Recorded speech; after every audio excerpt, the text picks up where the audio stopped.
Big pass Tamil season 9 கெமி கொந்தளிச்சிருச்சு, அழுவ ஆரம்பிச்சிருச்சு, போய் அடிச்சிட்டாங்க. திவ்யா, சாண்ட்ரா, அரோரா எல்லாரும் சேர்ந்து அடிக்கிறாங்க.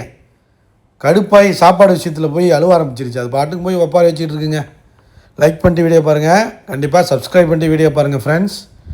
கெமி என்ன சொல்லுதுன்னா, எல்லாருக்கும் நீங்கள் பரிமாறுறீங்கன்னா எங்களுக்கும் சாப்பிட தான் தோணும் அப்படின்னு அது கேட்குது. ஏன்னா எஸ்டர்டே வந்து அந்த அந்த காரக்குழம்பு பிரச்சனை இருக்குல்ல, அதாவது காரம் அதிகமாக போட்ட பிரச்சனை இருக்குல்ல, அது நேற்றே முடிஞ்சிருச்சு. ஸோ இன்றைக்கி அதை வச்சுக்கிட்டு அதை பிடிச்சிக்கிட்டு இவங்க டார்கெட் பண்ணுறாங்க, எல்லாம் அடிக்கிறாங்க. யாரை?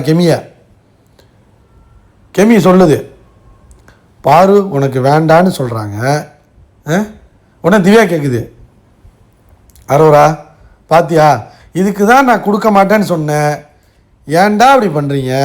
என்னை கொண்டு போய் சனிக்கிழமை அந்த விஜய் சேதுபதி நிற்க வச்சிங்கன்னா அவன் கேவலமாக கேட்பான்டாண்ணே. என்ன டே நேற்று தெரியாமல் நான் அந்த காரக்குழம்புல கொஞ்சோண்டு அந்த காரமாக போட்டேன், அவ்வளோதான்.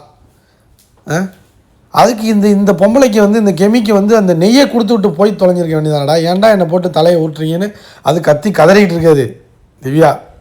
உடனே சாண்ட்ரா சொல்கிறாங்க, உங்களுக்கு இது தேவையா? யார் இவங்க? என்னங்க அவங்க பெரிய பேப்பர் ரவுடி, புருஷனும் ஒரு பேப்பர் ரவுடி, பொண்டாட்டியும் ஒரு பேப்பர் ரவுடியாக இருந்தால் என்னங்க பண்ண முடியும்? கடுப்பாயிருச்சு கெமி. புரியல சாண்ட்ரா, என்ன சொல்கிறீங்க? புரியல எனக்கு. ஓஹோ, கிச்சன் டீமில் இருந்தால் இப்படி தான் பதில் கொடுப்பீங்களா? புரியல எனக்கு அப்படிங்கிற மாதிரி கடுப்பாயிருச்சு. அது அப்போயே கொஞ்சம் மண்டைக்கு ஏறிடுச்சு. அதுக்கு ரொம்ப நாளாக அமைதியாக இருந்துச்சுங்க கெமி, இன்றைக்கி மண்டைக்கு ஏற்றி விட்டாங்க.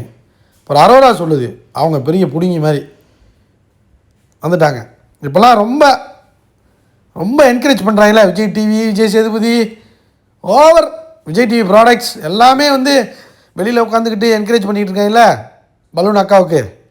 அவங்க என்ன பண்ணுறாங்கன்னா, காரமாக சமைச்சிட்டாங்க, எக்ஸ்ட்ரா ஆயிடுச்சு, ஓகேனா எடுத்துக்கோங்கன்னு சொல்கிறதுல என்ன தப்பு இருக்குது? அவங்க நியாயமாக பாயிண்டாக பேசுகிறாங்களாம். கெமியை பார்த்தா கொஞ்சம் பாவமாக தான் இருக்குது. அது சொல்லுது கனிக்கிட்ட, எனக்கு பசிக்கும், எனக்கு வேணும், சரியா அப்படிங்கிற மாதிரி கேட்க ஆரம்பிச்சிங்க. பரிதாபமாக இருந்துச்சு. சரின்னு கனி சொல்லுது. கடுப்பாயிருச்சு கெமி. சாரிப்பா, என்னை விட்டுருங்க, தெரியாமல் சாப்பாட்டில் கேட்டுட்டேன். எப்பா இவ்வளோ கேவலமாக நேற்று ஒரு நெய் கேட்டதுக்கு இவ்வளோ பிரச்சனை பண்ணீங்க, இன்றைக்கி இதே ஒரு பிரச்சனையாக்கி என்னை இப்படி அழுவ விட்டீங்களாடா அப்படிங்கிற மாதிரி போய் உட்கார வந்து ஒரே அழுவுங்க, ஒன்று அழுவுதுங்க.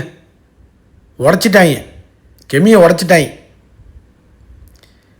கெமி வந்து சாப்பாட்டுக்கு அழுகுற பொண்ணா அப்படிங்கிற மாதிரி மாற்றிட்டாங்க ஒரு ஸ்ட்ராங்கான பொண்ணை.